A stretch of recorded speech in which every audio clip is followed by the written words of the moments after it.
primarily talk about mental health on this podcast. And as a minister of like 20 plus years, unforgiveness and bitterness will 100% ruin your life. When we don't deal with it, it grows, it becomes problems. It can become even, cancer, arthritis, shrivel you up, all these issues, all these health issues.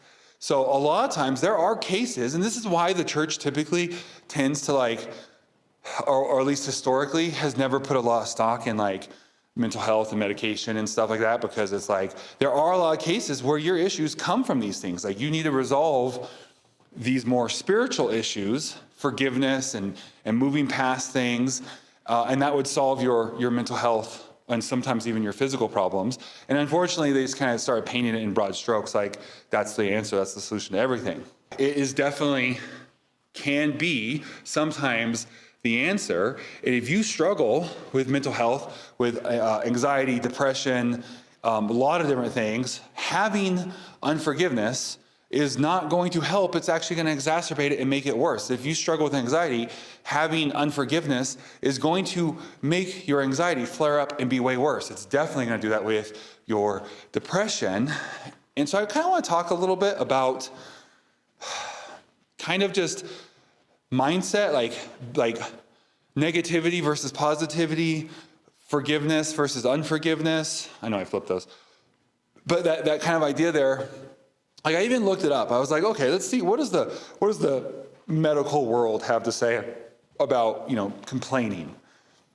And I saw study after study after study talking about the negative effects of not even unforgiveness and anger, holding on to anger like Johnny did in the movie, but even just complaining.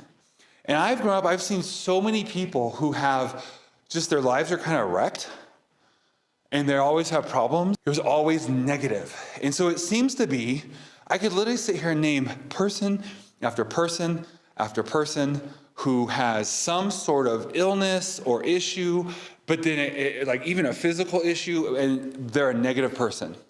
And they always tend to say things like, I don't understand this illness. The doctors can't figure it out. I can't seem to shake this thing.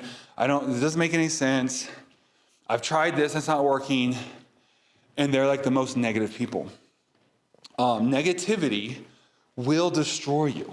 Not everyone is a violent person. Some people, but most people aren't violent people. And so their anger that, they don't have physical violence, so it turns into violence of the words, tearing other people down.